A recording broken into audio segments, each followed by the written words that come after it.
Good evening guys, this is Rahul Asthana, manager in Punjab front bank. I hope आप लोग अच्छे होंगे और अपनी तैयारी को जोर दे रहे होंगे। और ये क्लास एक दिन लेट हो रही है।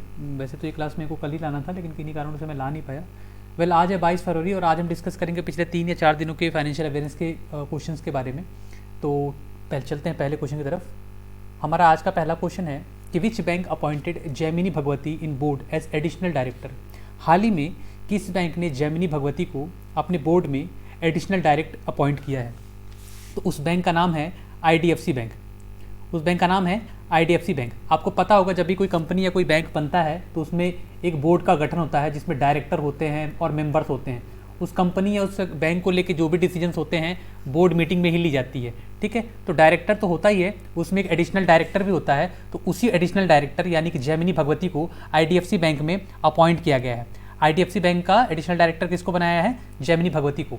अगर हम आईडीएफसी बैंक की बात करें तो इस बैंक की टैगलाइन है हम है ना ख्याल आपका। ये मैंने आई थिंक पहले भी आप लोगों को बताया हुआ है।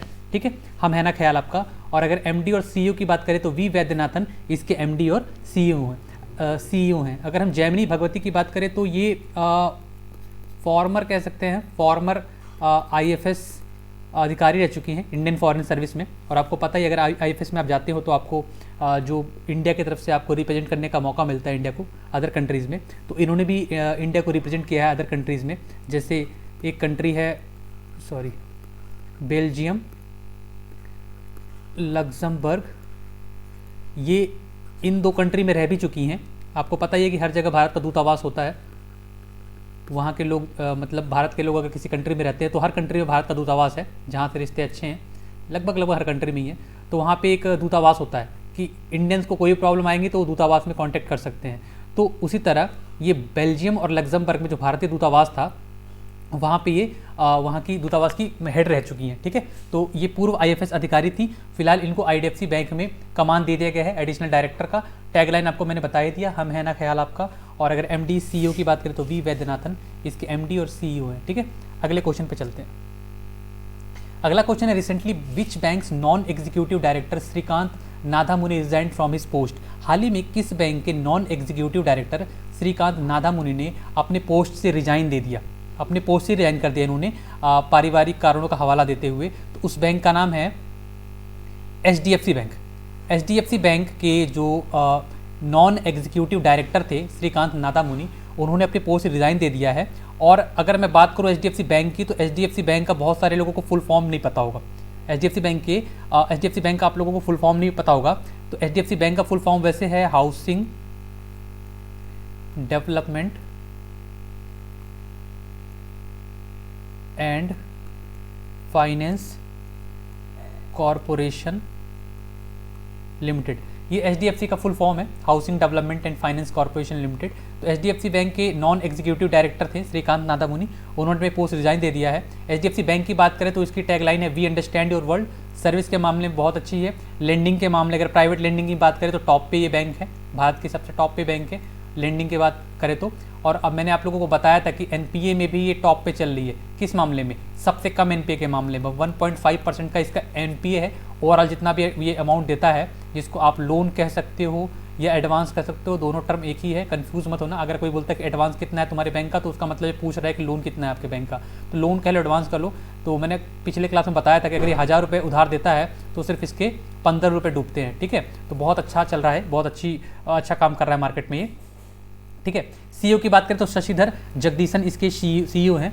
एचडीएफसी बैंक का जो स्थापना हुआ था वो अगस्त 1994 को हुआ था। ठीक है, अगस्त 1994 को हुआ था। ये किसकी यूनिट है? एचडीएफसी लिमिटेड की एक यूनिट है।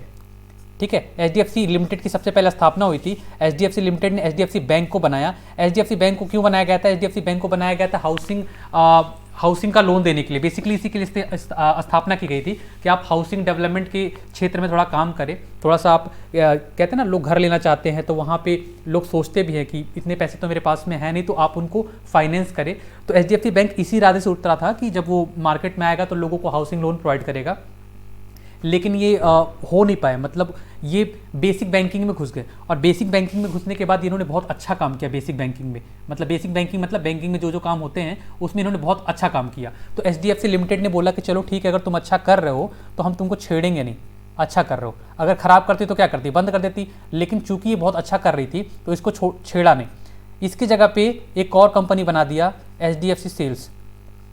HDFC सेल्स बना दिया कि हमने HDFC बैंक को बनाया था कि तुम होम लोन के एरिया में काम करो, लेकिन ये काम नहीं कर पा रहे हैं, अच्छा मतलब इनका ध्यान भटक गया है, हालांकि अच्छा तो काम कर रहे हैं लेकिन होम लोन के एरिया में काम नहीं कर रहे हैं, तो उनकी जगह पे अब आप काम करोगे। तो HDFC सेल्स ने एक कमान संभाली और HDFC सेल्स सिर्फ मॉर्गेज लेंडिंग का काम करता है, मॉर्गेज लेंडिंग का ही काम करता है।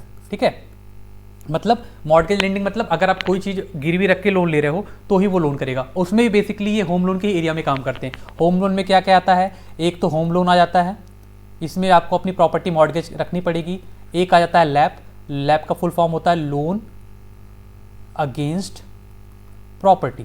मतलब होम लोन में क्या होता है, आप घर खरीद रहे हो तो आपने लोन मांग लिया, बैंक ने दे दिया। दूसरा केस ये हो सकता है कि आपके पास प्रॉपर्टी पहले से है, अपनी प्रॉपर्टी क्या है पहले से है और आप लोन मांग रहे हो। उस केस में बैंक क्या बोलेगा, ठीक है भाई जो आपका घर है आपके नाम से उसको हमारे पास गिरवी रख दो, हम आपको लोन दे देंगे।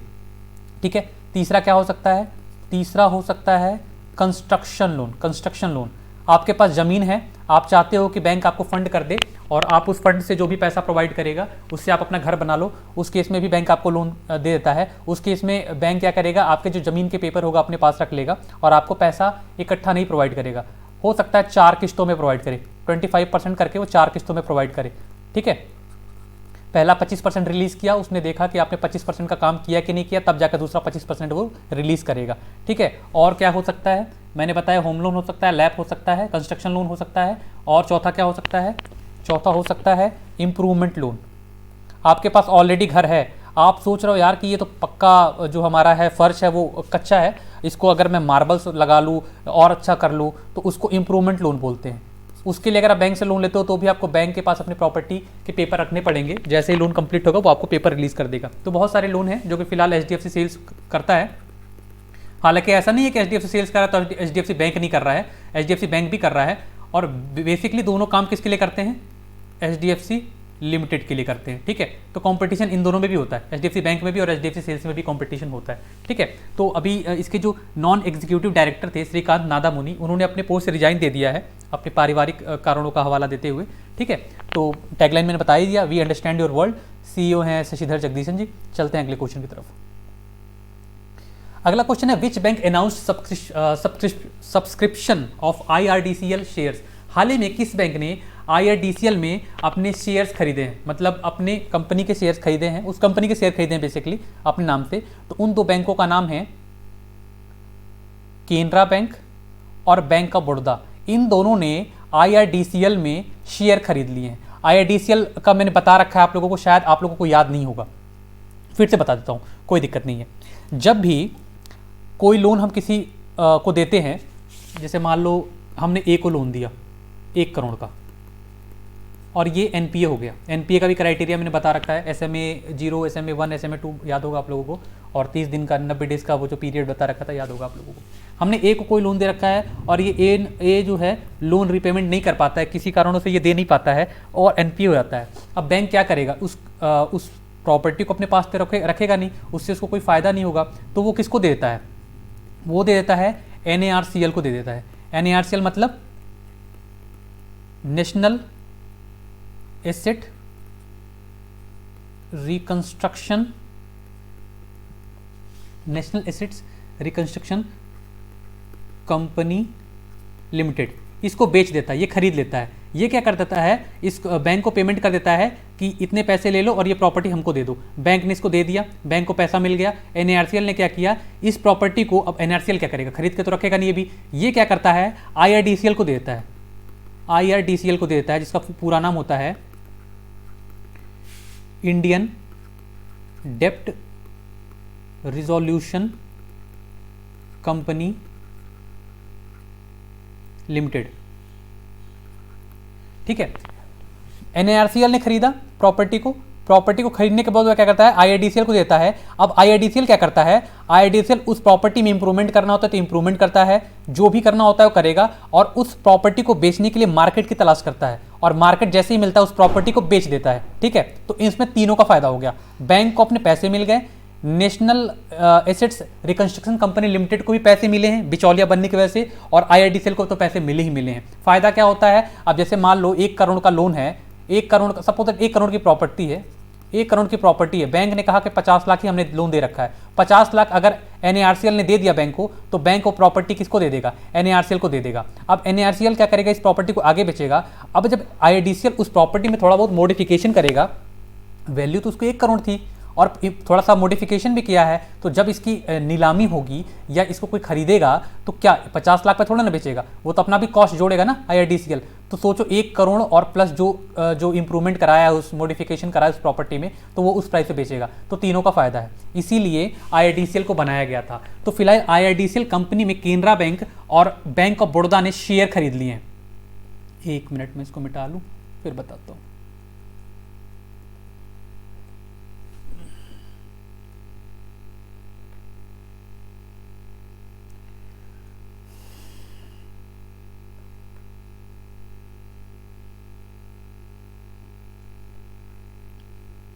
जब भी कोई लोन डूबता है, NPA होता है और बैंक को पता चल जाता है कि इन पैसों का आने का कोई गुंजाइश नहीं है, तो वो उस प्रॉपर्टी को क्या करती है, NARCL को दे देती है, national assets reconstruction company limited को दे देती है। वो क्या करता है, वो उस प्रॉपर्टी को आगे कंपनी को देता है जिसका नाम है IRDCL, इंडियन डेप्ट रिजोल्यूशन कंपनी लिमिटेड। अब ये उस प्रॉपर्टी पे मॉडिफिकेशन करती है, जो भी करना है करेगी, और उसके लिए एक मार्केट तलाश करेगी कि इस प्रॉपर्टी को बेचा जाए। नीलामी के आखिरी तक का जो प्रोसेस होता है वो IRDCL ही हैंडल करती है, ठीक है। तो इसमें तीनों का फायदा हो जाता है। अब केनरा बैंक में इसमें शेयर खरीद लिया। केनरा बैंक ने कितना शेयर खरीदा है, 14.9% का शेयर खरीद लिया है IRDCL कंपनी में, और साथ में बैंक ऑफ बड़ौदा ने भी बेट लगाई है कि हम भी लेंगे, हम क्यों पीछे रहे हैं। तो उसने 12.3% का 12.3% का शेयर इसने भी खरीद लिया है। तो केनरा बैंक ने 14.9% का शेयर खरीदा है और बैंक ऑफ बड़ौदा ने इसमें IRDCL में 12.3% का शेयर खरीदा है, क्योंकि पता है बैंक, इन दोनों को पता है कि IRDCL का तो काम चलेगा, मस्त चलेगा, क्योंकि NPA होंगे ही होंगे, उनसे रिकवरी करनी ही करनी है, और IRDCL का जो बिजनेस है वो बंद नहीं होगा, शटर डाउन नहीं होगा, तो लगा दो, इन्वेस्टमेंट कर दो। तो मौके की नज़ाकत को देखते हुए इन्होंने इसमें इन्वेस्टमेंट किया है। केनरा बैंक ने 14.9% का इन्वेस्टमेंट किया है और बैंक ऑफ बड़ौदा ने 12.3% का इन्वेस्टमेंट किया है। चलते हैं अगले क्वेश्चन की तरफ। अगला है, recently ADB gave $68 million as a loan to which company. हाल ही में ADB ने $68 million यानी कि लगभग 500 करोड़ रुपए, कितना हो गया $68 million, कहाँ गया, 500 करोड़ रुपए किसको दिए हैं, किस कंपनी को दिए हैं और क्या करने के लिए दिए हैं। देखो, उस कंपनी का नाम है IIFL होम फाइनेंस। अब इस नाम से तो आपको पता चल गया होगा, ये होम लोन प्रोवाइड करती है, ठीक है। IIFL क्या करती है, होम लोन प्रोवाइड करती है। पूरा नाम क्या है, India Infoline finance limited, IIFL। I का मतलब इंडिया, I का मतलब इन्फोलाइन, F का मतलब फाइनेंस और L का मतलब limited. India Infoline finance limited को ADB ने 500 करोड़ रुपए दिए हैं। किसके लिए दिए हैं, आपको होम लोन के एरिया में काम करने के लिए दिए हैं। वो भी स्पेसिफिकली बताता हूं किसको दिए हैं।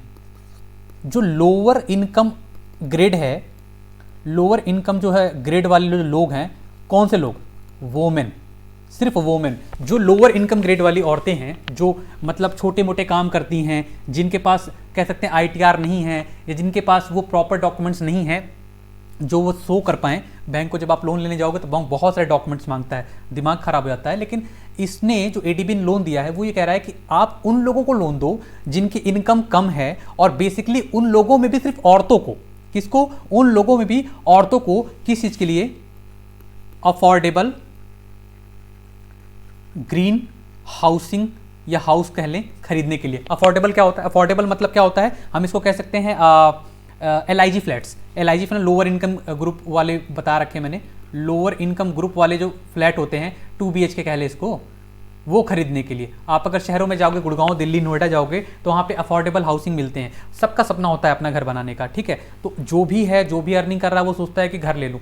सबसे बड़ी प्रॉब्लम क्या आती है कि इतनी बड़ी रकम वो एक साथ खर्च नहीं कर सकते हैं। अगर अफोर्डेबल घर भी आप लोगे तो 15-20 लाख के आसपास मिलेंगे अगर शहरों की बात करें। तो इतने पैसे अगर लोगों के पास नहीं होंगे, और उस केस में एक बैंक आता है और कहता है कि हम आपको लोन दे रहे हैं, आप ले लो, आप ले लो, आपका काम चलता रहेगा, आप हर महीने उतारते रहना थोड़ी थोड़ी किस्त। होता क्या है, अगर कोई रेंट पे रहता है और मान लो 8,000 रुपये रेंट दे रहा है, महीने के 8,000 रुपये रेंट दे रहा है, उसको एक कंपनी या उस बंदे को ये पता चलता है कि अगर मैं लोन ले लूँगा तो मेरी 10,000 की EMI जाएगी, ठीक है, 10,000 की किस्त जाएगी।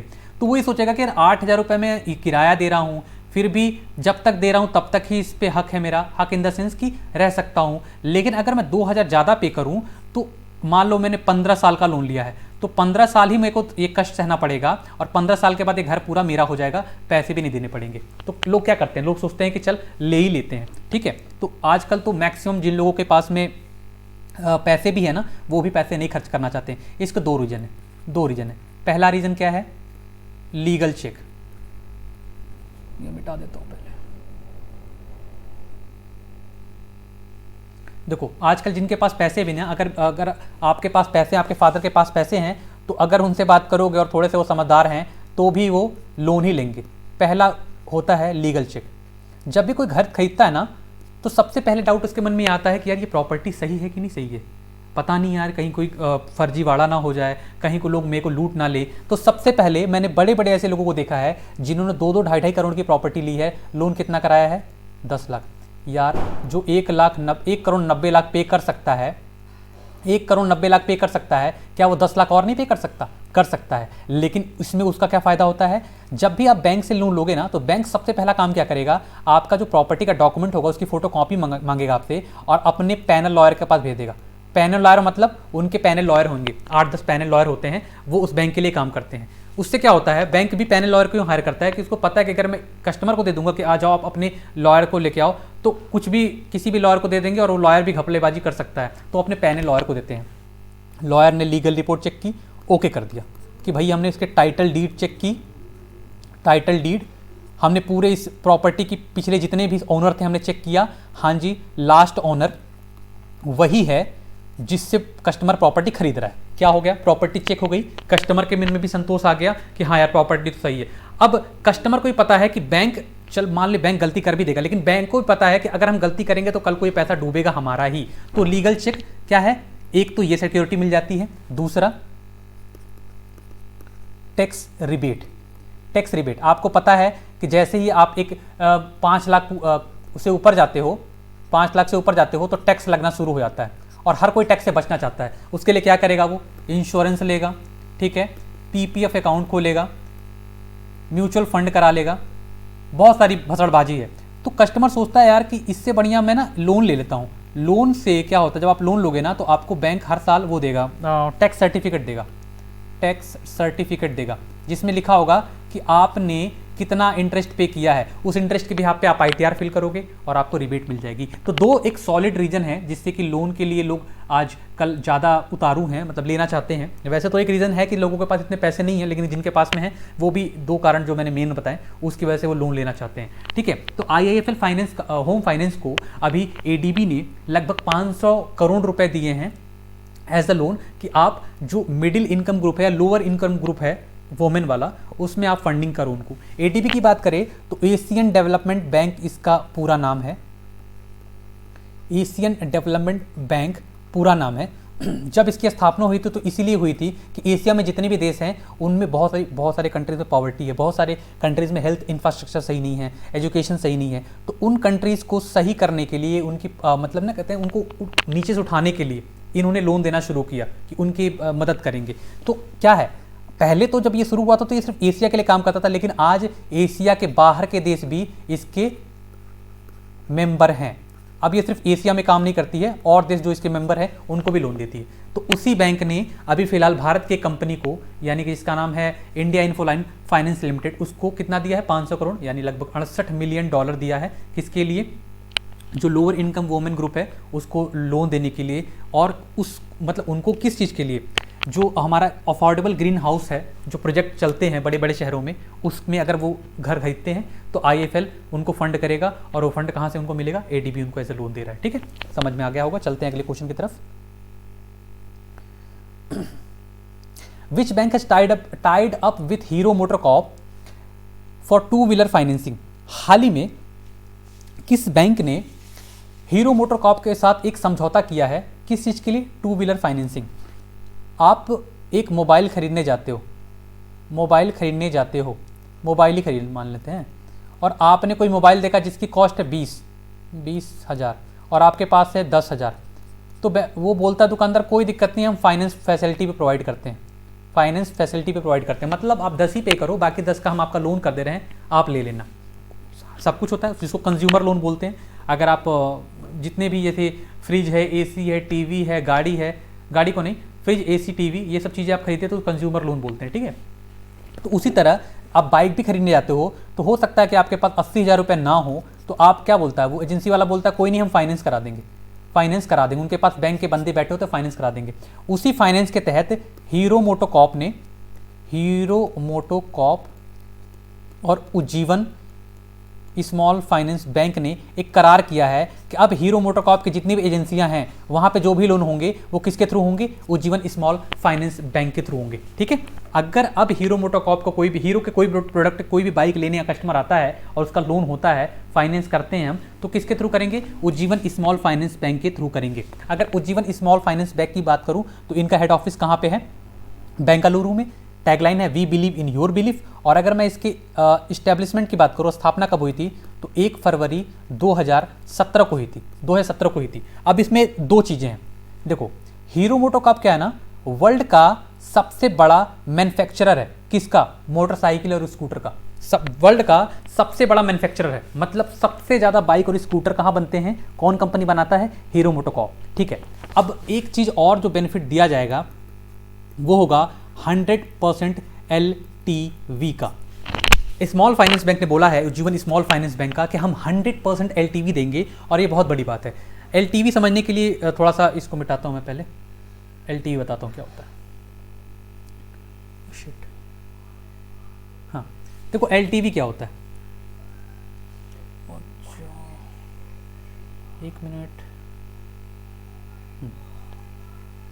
LTV क्या होता है। आप कोई भी सामान ले रहे हो मार्केट में, किसकी बात करूं मैं,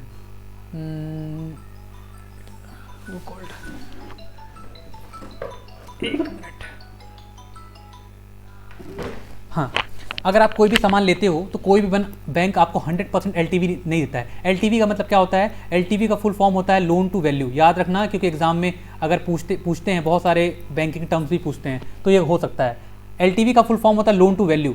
वैल्यू मतलब कोई भी सामान आप खरीद रहे हो तो उसकी वैल्यू कितनी है और उस वैल्यू के अगेंस्ट हम लोन कितना दे रहे हैं। अगर 100 रुपये का उस वस्तु की कीमत है जो आप ले रहे हो, तो लोन हम कितना दे रहे हैं। कभी भी कोई भी बैंक पूरा LTV किसी को भी नहीं देता है, किसी भी लोन में LTV पूरा नहीं दिया जाता है, फिक्स रखता है, हर बैंक का अपना फिक्स होता है। मान लो जैसे आप 30 लाख का लोन ले रहे हो तो 30 लाख का आपका लोन नहीं होगा। 30 लाख अगर प्रॉपर्टी ले रहे हो, सॉरी 30 लाख की प्रॉपर्टी ले रहे हो तो पूरा लोन नहीं होगा। कितना लोन होगा, बैंक ने बोला सिर्फ हम 80% LTV लेंगे। 80% LTV मतलब 30 लाख का 80% कितना हो जाएगा, हम 24 लाख का लोन करेंगे, ठीक है, 24 लाख का लोन करेंगे। हमारा वैल्यू कितना था उस प्रॉपर्टी की, 30 लाख, और लोन कितना हम कर रहे हैं, 24 लाख कर रहे हैं, ठीक है। पूरा कोई भी फाइनेंस नहीं करता है, थोड़ा सा जो है मार्जिन बना के चलता है, ठीक है, ये होता है। एक चीज और, अब LTV बता दिया तो एक और टर्म बता देता हूं, एक होता है LCR। LCR का फुल फॉर्म होता है लोन टू कॉस्ट रेशियो। मिटा देता हूं इसको,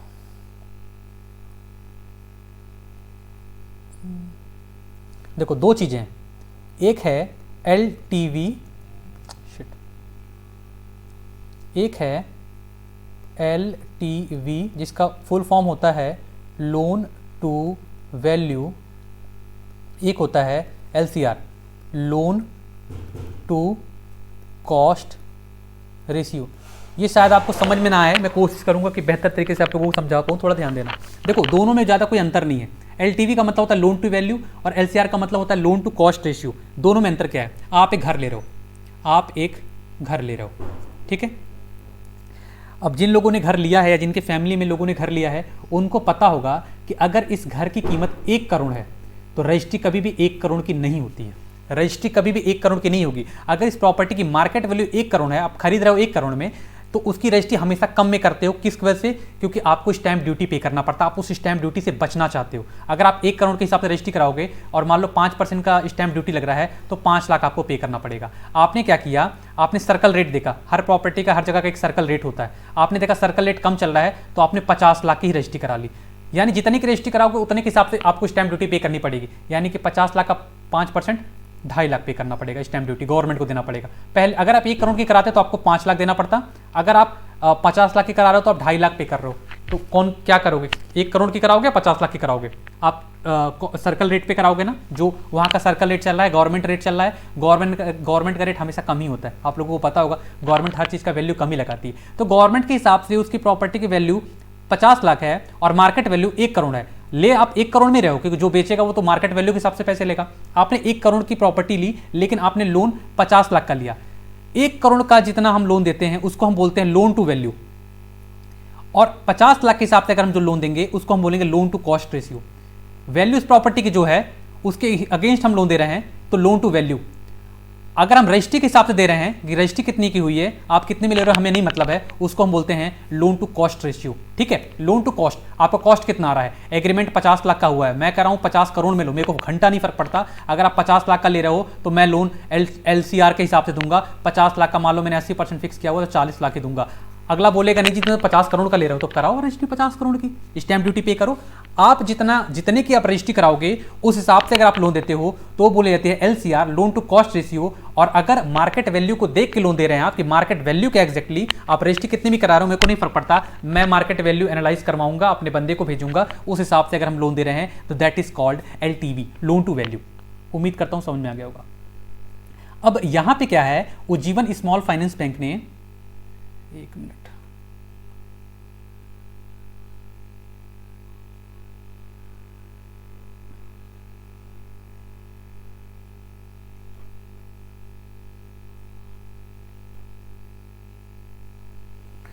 उज्जीवन स्मॉल फाइनेंस बैंक और हीरो मोटोकॉर्प के बीच में जो समझौता हुआ है, उज्जीवन स्मॉल फाइनेंस बैंक ने ये बोला है कि हम 100% LTV देंगे। LTV का मतलब जितनी की भी गाड़ी होगी ऑन रोड प्राइस, आपको पता ही होगा ऑन रोड प्राइस मतलब क्या होता है, सब कुछ ऐड करने के बाद ऑन रोड प्राइस जो होगी हम 100% पूरा फाइनेंस कर देंगे। मतलब वैसे मैंने बताया ना कि हर बैंक मार्जिन बना के चलता है, 10% 20% कम ही देता है, इन्होंने कहा हम 100% LTV दे देंगे। अगर 80,000 की स्कूटी ले रहा है, ऑन रोड प्राइस उसकी 80,000 रुपए है, तो हम 80 का 80,000 पूरा फंड कर देंगे, कस्टमर को अपने पास से कुछ भी पेमेंट करने की जरूरत नहीं है। अब क्यों LCR कम दिया जाता है या LTV कम दिया जाता है, ये किसी में और क्लास में बताऊंगा क्योंकि ज़्यादा लंबी क्लास हो जाएगी। तो फिलहाल ये इसका जवाब ये था कि क्वेश्चन ये था कि which bank has tied up with hero MotoCorp for 2 wheeler financing, 2 पहिया गाड़ियों के फाइनेंस के लिए हीरो मोटोकॉर्प के साथ किस बैंक ने समझौता किया है? तो उज्जीवन स्मॉल फाइनेंस बैंक ने किया है और HO इसका बेंगलुरु में है और टैगलाइन है we believe in your belief. चलते हैं अगले क्वेश्चन की तरफ। अगला क्वेश्चन है, recently RBI imposes fine on how many cooperative banks. लग गया। हाल ही में कितने कोऑपरेटिव बैंक्स में RBI ने फाइन लगाया है? तो जवाब है 3 कोऑपरेटिव बैंकों पे इस बार बंद नहीं किया है, इस बार लाइसेंस रद्द नहीं किया है, इस बार बस फाइन लगा के छोड़ा है। 3 बैंकों में से 2 कहाँ के हैं? तमिलनाडु के, और एक कहाँ का है? एक है सबसे शांत राज्य हमारे भारत का, जम्मू कश्मीर। ठीक है, 2 हमारे कहाँ के हैं? तमिलनाडु, और एक कहाँ का है? जम्मू कश्मीर। इसमें से 2 बैंकों पे 2 लाख रुपए का जुर्माना लगाया गया है और एक बैंक पे 1 लाख रुपए का जुर्माना लगाया गया है। वही फिर से रीजन है कि जो नॉर्म्स हैं, जो बैंकिंग गाइडलाइंस कहती है, उसको फॉलो नहीं किया इन बैंकों ने। इस वजह से RBI ने चेक किया, RBI ने गलती पकड़ी और RBI ने बोला कि चलो 3 लाख रुपए पेमेंट करो। 2 बैंकों को बोला 2-2 लाख रुपए पेमेंट करो, एक से थोड़ा सा मतलब कहते हैं ना पारिवारिक रिश्ते बहुत अच्छे थे तो 1 लाख रुपए की माफी दे दी और 1 लाख रुपए ही पेमेंट करने को बोला है। ठीक है, तो फिलहाल 3 कोऑपरेटिव बैंकों पे RBI ने फाइन लगाया है और वो 3 बैंक पे 2 तमिलनाडु के हैं और 1 जम्मू कश्मीर का बैंक है। ठीक है, चलते हैं अगले क्वेश्चन की तरफ। Recently IRCTC tie up with which company to make train travel cheaper. हाल ही में IRCTC ने, आपको पता ही, आप लोग टिकट बुक करते हैं तो IRCTC की वेबसाइट से ही करते हैं, IRCTC के साइट पे जाके ही करते हैं। तो उसी साइट ने किन कंपनियों के साथ में हाथ बढ़ाया है किसके लिए? ट्रेन के ट्रैवल को और सस्ता करने के लिए। तो देखो 2 कंपनियां हैं वो, एक है NPCI और एक है BOB फाइनेंशियल सॉल्यूशन, जो कि सब्सिडरी किसकी है? बैंक ऑफ बड़ौदा, नाम से पता चल ही गया होगा, बैंक ऑफ बड़ौदा की सब्सिडरी है। इस बैंकों के साथ में समझौता किया गया है कि भाई हम आपके साथ हाथ मिला रहे हैं, और हाथ मिला के क्या करेंगे, हाथ मिला के हाथ तो नहीं मांगेंगे, नहीं, हम एक साथ में क्रेडिट कार्ड इशू करेंगे, क्रेडिट कार्ड बनाएंगे। कौन कौन? IRCTC, NPCI and BOB। पहले मैं NPCI के बारे में बताता हूं। फुल फॉर्म है इसका national payment corporation of India. 2008 में इसकी स्थापना की गई, और इसकी स्थापना का मुख्य उद्देश्य ये था कि जितनी भी रिटेल पेमेंट होती हैं, हम जब जैसे रिटेल पेमेंट करते हैं तो हमें एक माध्यम चाहिए था, एक जरिया चाहिए था जिसके थ्रू हम पेमेंट कर पाएं। उस समय तक भारत में कोई ऐसा माध्यम नहीं था, जरिया नहीं था जिसके थ्रू हम पेमेंट कर पाएं, तो NPCI को लाया गया कि अब भारत में जितने भी आप पेमेंट करते हो, आज के डेट में जितनी पेमेंट करते हो, चाहे वो गूगल पे करो, चाहे भीम करो, चाहे UPI करो, चाहे IMPS करो, वो सब NPCI के थ्रू ही सक्सेसफुल होता है, NPCI के थ्रू ही होता है। तो इस कंपनी को लाने के बाद कहते हैं ना, जो डिजिटल बैंकिंग का सपना देख रही थी सरकार, वो बहुत हद तक साकार भी हुआ है। NPCI के साथ में 10 बैंकों के टाई अप है, 10 बैंकों के साथ मिलकर काम करती है। आप जितने भी पेमेंट करते हो, रिटेल पेमेंट की बात मैं कर रहा हूँ। रिटेल पेमेंट मतलब आप मार्केट में गए, सिगरेट खरीद ली, सुट्टा खरीद लिया, पेमेंट किया 10 रुपये उसको गूगल पे, वो किसके थ्रू पॉसिबल है? NPCI के थ्रू ही पेमेंट पॉसिबल है। आप गए सुपरमार्केट में गए, आपने शॉपिंग की, शॉपिंग के बाद आपने कहा कि भैया मैं तो भीम पे करूंगी, या UPI करूंगी, IMPS करूंगी, कुछ भी करूंगी, किसके थ्रू करूंगी? NPCI के थ्रू करूंगी या करूंगा, ठीक है। तो NPCI के थ्रू ही ये पॉसिबल होता है। NPCI, अगर कोई भी बैंक ये कहता है कि मेरे को डिजिटल बैंकिंग में उतरना है, या हम डिजिटली पेमेंट मतलब जो है ऐसा आना चाहते हैं इस प्लेटफॉर्म पे, तो NPCI का सहारा लेना ही पड़ेगा। NPCI ने, आपको पता है, आप लोग डेबिट कार्ड और क्रेडिट कार्ड यूज़ करते हो, डेबिट कार्ड और क्रेडिट कार्ड यूज़ करते हो। तो डेबिट कार्ड और क्रेडिट कार्ड यूज़ करने के लिए आप लोग डेबिट कार्ड और क्रेडिट कार्ड यूज़ करने के लिए आप लोगों के पास जो कार्ड होंगे उस पर लिखा होता है मास्टर कार्ड, लिखा होता है ना, वीज़ा, ये सब नाम लिखे होते हैं। ये सब फॉरेन कंपनियां हैं, इनके थ्रू भी पेमेंट होता है, इनके थ्रू भी पेमेंट होता है। NPCI ने इन दोनों को अलग करते हुए 2013 में रुपे कार्ड लेके आया। अब रुपे नाम का भी ATM या क्रेडिट कार्ड छपता है। NPCI ने इसको लॉन्च किया, और आज ये बहुत हद तक सक्सेसफुल है, बहुत हद तक सक्सेसफुल है। हम भी जो मेरा बैंक भी जो कार्ड देता है वो रुपे कार्ड ही देता है, ठीक है। तो ये रुपे कार्ड को लाया था इसने, गूगल पे भी मतलब लॉन्च, गूगल पे के थ्रू जो लॉन्च किए थे, मतलब जो कहते हैं ना ऑनलाइन ट्रांजेक्शन्स होते हैं, जैसे भीम हो गया, IMPS हो गया, ये सब क्या NPCI के थ्रू ही सक्सेसफुल होते हैं। तो NPCI का सहारा लेना जरूरी था। अगर IRCTC को किसी कंपनी के साथ में मिलकर क्रेडिट कार्ड इशू करना था या डेबिट कार्ड इशू करना था, तो NPCI को तो माध्यम बनाना ही था। तो NPCI को माध्यम बनाया गया है। साथ में किसको माध्यम बनाया गया है? BOB फाइनेंशियल सॉल्यूशंस को, ठीक है। अब क्या होगा कि ये करेंगे क्या ऐसा? देखो, ये क्रेडिट कार्ड इशू करेंगे, ये क्रेडिट कार्ड बनाएंगे और कस्टमर्स को देंगे। उससे क्या फ़ायदा होगा? कई फ़ायदे हैं, बताता हूँ। पहले फ़ायदा, अगर आप 100 रुपये तक खर्च करते हो, आपको 40 रिवार्ड पॉइंट मिलेंगे, जिसको आप कैश करा सकते हो। जो क्रेडिट कार्ड चलाता होगा वो समझ जाएगा मेरी बात को। अगर आप 100 रुपये खर्च करोगे तो 40 रुपये का रिवार्ड पॉइंट मिलेगा, अगर 200 करोगे तो 80 रुपये मिलेगा, ठीक है। पहला फ़ायदा ये। दूसरा, 1% का ट्रांजैक्शन फी वेवर मिल जाएगा, आपको वेवर मिल जाएगा। यानी कि जब भी आप कोई पेमेंट करते हो, आप देखोगे ध्यान से, उसमें ट्रांजैक्शन फीस भी बोलता है, जो मतलब उसका कॉस्ट होता है वो तो होता ही है, लेकिन ट्रांजैक्शन का कॉस्ट अलग से जोड़ा जाता है, तो उसमें 1% का आपको छूट मिल जाएगा। इस क्रेडिट कार्ड के थ्रू करोगे तो की बात बता रहा हूँ, जो NPCI, IRCTC और BOB मिलकर बना रहे हैं। 100 रुपये तक का खर्च करोगे तो 40 रिवार्ड पॉइंट आपको मिल जाएंगे, 1% तक का ट्रांजैक्शन फी वेवर मिलेगा। इसके अलावा क्या दे रहा है?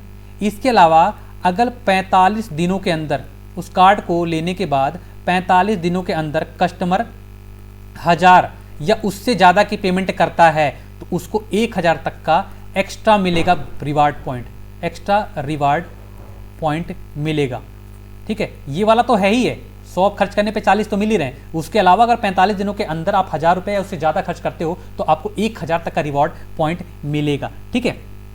तो ये चीज़ें हो गई। NPCI, BOB और IRCTC मिलकर एक प्लेटफॉर्म पे आते हैं, क्रेडिट कार्ड इशू करते हैं। क्रेडिट कार्ड इशू करने के 3 फायदे बताते हैं। अगर आप उस क्रेडिट कार्ड के थ्रू IRCTC का टिकट बुक करते हो तो 100 रुपये तक अगर आप खर्च करते हो तो 40 रिवॉर्ड पॉइंट आपको मिलेंगे। जो भी ट्रांजेक्शन फीस होगा उस टिकट के वैल्यू के अलावा, टिकट 400 रुपये का है, ट्रांजेक्शन फीस मान लो 25 रुपये का है तो 425 हो गए। अब 25 रुपये का 1% का आपको वेवर मिल जाएगा, वो भी आपका फायदा है एक तरह से। और अगर उस कार्ड के इशू होने के 45 दिनों के अंदर अंदर आप 1000 या उससे ज़्यादा का पेमेंट करते हैं तो एक्स्ट्रा 1000 का आपको रिवार्ड पॉइंट मिलेगा। तो एक पहल है थोड़ा सा ट्रेन को ट्रैवल को चीपर करने के लिए, सस्ता करने के लिए, ठीक है। तो चलते हैं अगले क्वेश्चन की तरफ। हमारा अगला क्वेश्चन है कि recently IBRD, a unit of World Bank, has approved loan worth $115 million to Karnataka and Odisha for the implementation of which product. हाल ही में IBRD, वर्ल्ड बैंक की एक यूनिट है, has approved loan worth $115 million, $115 million का loan Karnataka और उड़ीसा को दिया है।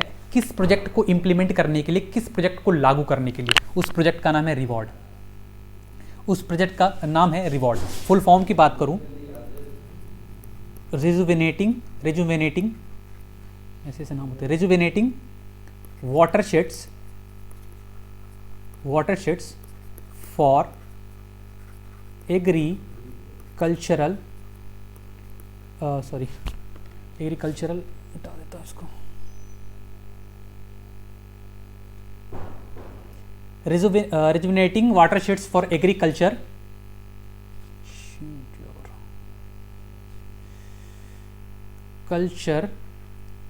resilience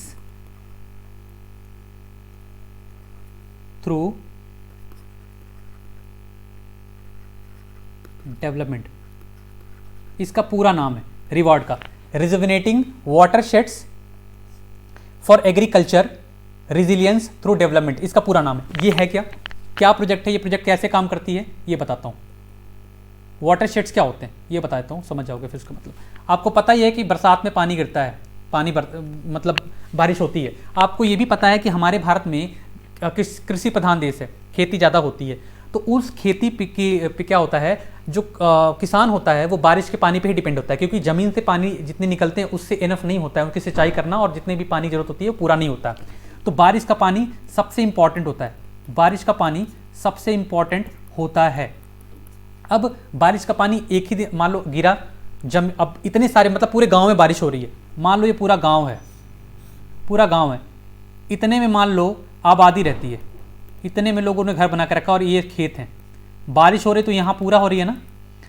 इस आबादी में जो पानी गिर रहा है उस पानी का कोई वैल्यू है नहीं, ठीक है। इस आबादी में जो पानी गिर रहा है वो पानी एक तरह से वेस्ट ही जा रहा है। खेतों में जो गिर रहा है, चलो खेत में गिर रहा है तो सिंचाई हो जा रही है। तो अब क्या करें, अगर हम यहाँ पे जो पानी गिर रहा है, ठीक है, पानी गिर रहा है, जमीन भी कुछ ऑब्जर्व कर लेगी, ठीक है, और बाकी कुछ बह के, मतलब मान लो ये पानी यहाँ से बह के जाके नदी नालों में मिल जाती है, ये पानी तो वेस्ट जा रहा है ना।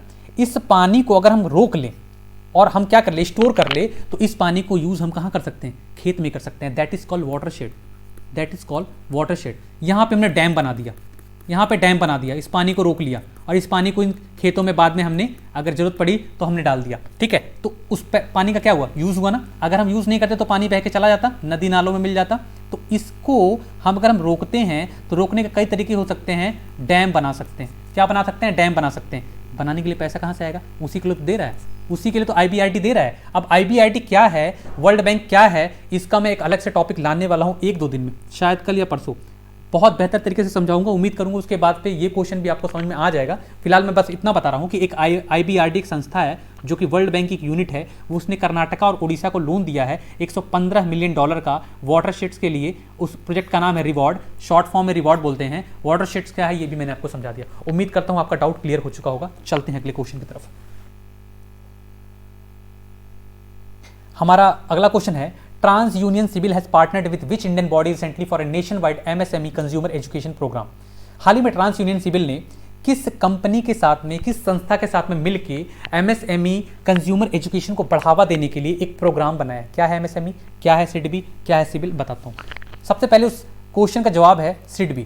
इस संस्था के साथ हाथ मिलाया है MSME एजुकेशन, MSME के बारे में एजुकेशन अवेयरनेस फैलाने के लिए। सबसे पहले सिविल की बात करते हैं। सिविल का फुल फॉर्म क्या होता है, consumer information bureau of India limited. क्या नाम होता है? Consumer information bureau of India limited. सन 2000 में इसकी स्थापना की गई थी। क्या था? जब भी, आई थिंक आप लोगों ने लिख लिया होगा इसका नाम, consumer information bureau of India limited. इसको मिटा देता हूँ। जब भी कोई कस्टमर बैंक के पास जाता है और कहता है मेरे को लोन दे दो, मैं एलिजिबल हूँ, मैं दूध का धुला हुआ हूँ, मैंने आज तक लड़की नहीं छेड़ी, आपको लोन का डिफॉल्ट करूंगा, बैंक कहता हम कैसे मान लें? बैंक कहता हम मान कैसे लें? 2000 से पहले तक ऐसा कोई भी प्रूफ बैंक के पास नहीं था कि कस्टमर के बारे में वो जान सके। लेकिन 2000 के बाद से जब सिबिल आता है और उसका टाई अप होता है पैन कार्ड के साथ में, पैन कार्ड, आधार कार्ड, वोटर आईडी कार्ड, जो भी है, उसके बाद क्या होता है? सन 2000 के बाद से कस्टमर ने जितने भी फाइनेंशियल ट्रांजेक्शन किए, जब भी आपको पता है कि जब कोई लोन लेने जाता है सबसे पहले अपना पैन कार्ड देता है, वो सिबिल में अपडेट हो जाता है, सिबिल पे अपडेट हो जाता है। अब अगर मान लो एक बंदा मेरे पास आ जाता है और उसने 2001 में लोन लिया था और डिफॉल्ट किया हुआ था, तो उस पर आ जाएगा, उस पर 2001 का टाइम आ जाएगा। 2001 में इसने लोन लिया था, इतने का लोन लिया था, इतनी इसकी वो थी, ब्याज थी, इतना इसका ईएमआई था, इसने वहाँ पे सेटलमेंट करा लिया। सेटलमेंट मतलब क्या होता है कि इसने उसमें कम पैसे दे के बंद करा लिया, बैंक के साथ सहमति करके। लोन दोगे आप उसको? ऐसे बंदे पे ट्रस्ट कर सकते हो जिसने सेटलमेंट कर लिया हो, जिसने जो एनपीए चला हुआ? नहीं कर सकते ना। सिबिल को इसीलिए लाया गया था। सिबिल को इसीलिए लाया गया था कि जब भी कोई कस्टमर लेने आए और कस्टमर के बारे में हमें कुछ नहीं पता है, सबसे पहले हम उसका सिबिल चेक करेंगे। और आज भी बैंक यही करता है। जब भी कोई कस्टमर लोन लेने आता है तो हम बैंक सबसे पहले उसका सिबिल चेक करता है। कस्टमर कितना भी कसम खा ले, माँ की कसम, विद्या कसम, कुछ भी खा ले, हम नहीं मानेंगे, हम सिबिल निकालेंगे, हम सिबिल निकालेंगे। अब सिबिल में हमको दिख गया कि बंदे ने 2008 में एक पर्सनल लोन लिया था। अच्छा, उस पर लिखा भी होता है सिबिल पे कौन सा लोन था, ये भी लिखा होता है, ठीक है। कभी सिबिल आपको दिखेगा तो आप ध्यान से पढ़िएगा उसको। पर्सनल लोन लिया था, चलाया उसने और बाद में डिफॉल्ट कर दिया। इस बात को गुजरे कितने टाइम हो गए? 14 साल। अब कस्टमर आपके पास आता है, आप उसको लोन दोगे? आप लोन दोगे? अगर आपको डिसीजन मेकर बना दिया जाए तो आप लोन दोगे? नहीं दोगे ना। आप तो कहोगे कि यार तो पहले ही डिफॉल्ट कर रखा है। इसके अलावा अगर आपने इंक्वायरी भी कर ली, आप एक बैंक के पास गए लोन दे दे, उसने चेक किया, 1 लाख के लिए आपने इंक्वायरी की, मान लो आज है 22 तारीख, आज गए हो आप वो करने, इंक्वायरी करने, और कहाँ पे गए थे? पीएनबी में गए थे। किस लोन के लिए गए थे? पर्सनल लोन के लिए। इंक्वायरी भी लास्ट वाले पेज पे आ जाएगी कि आपने 1 लाख की इंक्वायरी की है इतने तारीख को इस बैंक से इस लोन के लिए। आपने मान लो बहुत सारी इंक्वायरी की है, वो इंक्वायरी भी आती है। जिसकी ज़्यादा इंक्वायरी उसको भी लोन नहीं देना चाहिए। क्यों नहीं देना चाहिए? भाई 1 महीने के अंदर 5 बैंकों से तू इंक्वायरी करके आया है, क्या रीज़न है कि उन 5 बैंकों ने तेरे को मना कर दिया और हमारे पास आया लेने के लिए? कुछ तो रीज़न होगा। अगर उसको लोन लेना ही था तो पहले बैंक से ही ले लेता। और अगर उसका इंटेंशन है कि इंक्वायरी खेलना है तो भैया इस खेल से मेरे को दूर रखो, आप उन्हीं बैंकों के साथ में इंक्वायरी खेलो। तो सबसे पहले हम सिबिल निकालते हैं जब भी कोई कस्टमर हमारे पास आता है, जिसका पूरा नाम है consumer information bureau of India limited. बहुत बड़ा जब लोन होता है, मान लो कोई लोन आ गया 20 लाख का, सिबिल निकाला, सिबिल ओके है, सिबिल में 900 पॉइंट तक का होता भी है, मतलब 0 से लेकर 900 तक का होता है। अगर आपने आज तक कोई लोन नहीं लिया है तो आपका सिबिल हमेशा -1 दिखेगा। -1 मतलब आपने आज तक कोई फाइनेंशियल ट्रांजेक्शन नहीं लिया है, कोई नहीं किया है, कोई लोन नहीं लिया है, कंज्यूमर लोन भी नहीं लिया है। अगर आप जैसे जैसे कोई ट्रांजेक्शन करते हो, कोई मोबाइल भी खरीदते हो लोन लेके, तो पैन कार्ड पे आपके अपडेट हो जाता है। अब निकालोगे तो आपको दिखेगा सिबिल 700, ठीक है। 700 प्लस सिबिल को बहुत अच्छा मनाता है। 650 पे आप कंसीडर कर सकते हो। 600 से नीचे गया, मैं कह रहा हूँ चप्पल निकालो, दोनों हाथ में पहनो, निकल लो, भाग लेना वहाँ से, रुकना नहीं, कस्टमर के पास में डिफॉल्ट करेगा, ठीक है। फिलहाल अगर मैं अपनी सिबिल की बात करूँ तो कुछ दिनों मैंने पहले चेक किया था, 787 है, 787 आउट ऑफ 900, दैट्स गुड, ठीक है। इस पर तो मतलब दे देना चाहिए मेरे को लोन। अगर कोई बैंक कंसिडर करना चाहता है तो कमेंट बॉक्स में कमेंट कर देगा, मैं लोन लेना चाहता हूँ तो दे देगा मेरे को, ठीक है। तो ये सिबिल है। जब बड़ा लोन होता है तो हम 2 निकालते हैं। सिबिल तो निकालते ही हैं, इसका एक और भाई है जिसको हम बोलते हैं इक्विफैक्स। क्रॉस चेक करते हैं, सिबिल चेक किया, सही आया। कई बार होता है कि सिबिल में लोग गड़बड़ी कर देते हैं, थोड़ा बहुत हेरा फेरी कर देते हैं, तो इक्विफैक्स निकाल लेंगे तो हमको पता चल जाएगा कितना गड्ढा था, कितने गड्ढे में खड़ा है, ये सब कुछ पता चल जाएगा। तो ये है सिबिल, ठीक है। अब सिबिल ने क्या किया है? MSME loan, micro, small, medium, ये जो जितने भी इंडिया में बिजनेस होते हैं ना, वो इसके अंदर आते हैं। माइक्रो, स्मॉल, मीडियम, कुछ इससे बाहर भी चले जाते हैं, वही बताता हूँ। क्या जब ये आया था, एमएसएमई आया था, तो इसके लिए क्राइटेरिया क्या रखा गया था? माइक्रो में क्या किया गया था? अगर किसी भी बिजनेस को 25 लाख या उससे कम के कैपिटल से शुरू किया जा रहा है तो माइक्रो बिजनेस बोला जाएगा, या उसको हम माइक्रो के अंदर रखेंगे। स्मॉल में क्या है? 25 लाख से ज़्यादा, 5 करोड़ से कम, 25 लाख से ज़्यादा 5 करोड़ से कम, उसको हम किस में रखेंगे, स्मॉल की कैटेगरी में रखेंगे। और 5 करोड़ से ज़्यादा और 50 करोड़ से कम, उसको हम मीडियम में रखेंगे। इसको बोलते हैं एमएसएमई। और आज जो बैंक लोन देते हैं वो एमएसएमई के थ्रू ही देते हैं, मुद्रा के थ्रू देंगे, एमएसएमई के थ्रू देंगे, ठीक है। तो क्या है माइक्रो का कंडीशन, क्या है कि अगर आपने 25 लाख तक के पूंजी लगा के कोई बिजनेस शुरू किया है तो उसको माइक्रो बिजनेस बोलेंगे। 25 से 5 करोड़ के, 25 लाख से 5 करोड़ के बीच में तो स्मॉल के कैटेगरी में रखेंगे, और 5 करोड़ से 50 करोड़ के बीच में है तो that is called medium business बोल सकते हैं उसको, ठीक है। लेकिन लगाना बहुत जरूरी है मेरे लिए। लेकिन सन 2020 में, ये 2020 में क्या होता है, इसकी डेफिनेशन को चेंज कर दी गई। गवर्नमेंट ने बोला नहीं, अब हम कुछ नया लाएंगे। माइक्रो के लिए उन्होंने कुछ और लाया। क्या लाया, 1 करोड़ तक की पूंजी या कैपिटल कह ले, 1 करोड़ तक की पूंजी हो और 5 करोड़ का टर्नओवर हो तो हम उसको बोलेंगे माइक्रो। 5 टर्नओवर मतलब क्या होता है, टर्नओवर का सीधा मतलब तुम समझ लेना, सेल्स 1 साल का। 1 साल का सेल्स अगर 5 करोड़ है और पूंजी 1 करोड़ लगा रखी है, वो माइक्रो की कैटेगरी में आएगी। अगर किसी भी बिजनेस की शुरुआत की गई है 1 करोड़ या उससे कम की पूंजी लगाकर और उसका एनुअल टर्नओवर या एनुअल सेल्स कह ले 5 करोड़ या उससे कम है, वो माइक्रो कहा जाएगा। 2020 में डेफिनेशन चेंज हुई है, याद रखना। स्मॉल में क्या आएगा, स्मॉल में आएगा 10 करोड़ कैपिटल या इन्वेस्टमेंट कह ले और 50 करोड़ टर्नओवर, ठीक है। अगर 10 करोड़ का कैपिटल है और 50 करोड़ का टर्नओवर है तो वो स्मॉल कहा जाएगा। और मीडियम का क्या है, इसका है 30 करोड़ का इन्वेस्टमेंट या कैपिटल कह लें और 100 करोड़ का टर्नओवर, उसको हम बोलेंगे मीडियम कैटेगरी में रखेंगे। पहले जब आया था तो उसका कुछ और ही था डेफिनेशन बाद में चेंज कर दिया गया, बता दिया मैंने। चलता हूँ थोड़ा सा और अगले पड़ाव पे। SIDBI small industrial development small industrial development bank of India, इसका पूरा नाम है, जिसका एचओ कहाँ पे है, लखनऊ। इसको बनाया किस लिए गया था, जितने भी स्मॉल इंडस्ट्रीज है, आपको पता है कि जीडीपी, भारत के जीडीपी में इनका भी बहुत बड़ा योगदान होता है, जो स्मॉल इंडस्ट्रीज होते हैं, ठीक है। तो उसको भी ऊपर लाने के लिए वो क्या क्या परेशानियां फेस कर रहे हैं, उनको भी कैपिटल चाहिए, वो भी अपना बिजनेस बढ़ाना चाहते हैं, तो उनको कैपिटल देने के लिए, उनके बिजनेस को और उठाने के लिए सिडबी की स्थापना की गई थी। और सिडबी का मुख्यालय एचओ लखनऊ में है। बेसिकली बात करें तो एमएसएमई का जो लोन होता है वो सिडबी के थ्रू ही दिया जाता है। तो सिबिल ने, जो सिबिल कंपनी है, उसने सिडबी के साथ में हाथ मिलाया है और कहा है चलो एमएसएमई के जो कंज्यूमर लोन होते हैं, कंज्यूमर लोन कह रहा हूँ, एमएसएमई जो लोन होते हैं उसके बारे में और लोगों को अवेयरनेस देने के लिए कि आप अगर कोई बिजनेस कर रहे हो और चाहते हो कि एमएसएमई के थ्रू लोन लो तो एमएसएमई क्या होता है, क्राइटेरिया क्या है, कैसे हम फंड करते हैं, उसके बारे में अवेयरनेस फैलाने के लिए सिबिल ने किसके साथ में हाथ मिलाया है, सिडबी। सिबिल की फुल फॉर्म की बात करूं तो consumer information bureau of India limited, और अगर सिडबी की बात करूं तो small industrial development bank of India, इसका पूरा नाम है, ठीक है। चलते हैं अगले क्वेश्चन की तरफ। अगला क्वेश्चन है ही नहीं। तो ये था आज का क्लास। थैंक यू मेरी तरफ से आप सभी लोगों को। उम्मीद करता हूं आप लोगों को चीज़ समझ में आई होगी। अगर नहीं समझ में आई होगी तो आप लोग प्लीज़ कमेंट बॉक्स में कमेंट कर देना। मैं कोशिश करूंगा कि आप लोगों के क्वेश्चन का जवाब दे दूं। फिलहाल के लिए इतना ही, मिलूंगा बहुत जल्दी। तब तक के लिए bye bye, see you and take care.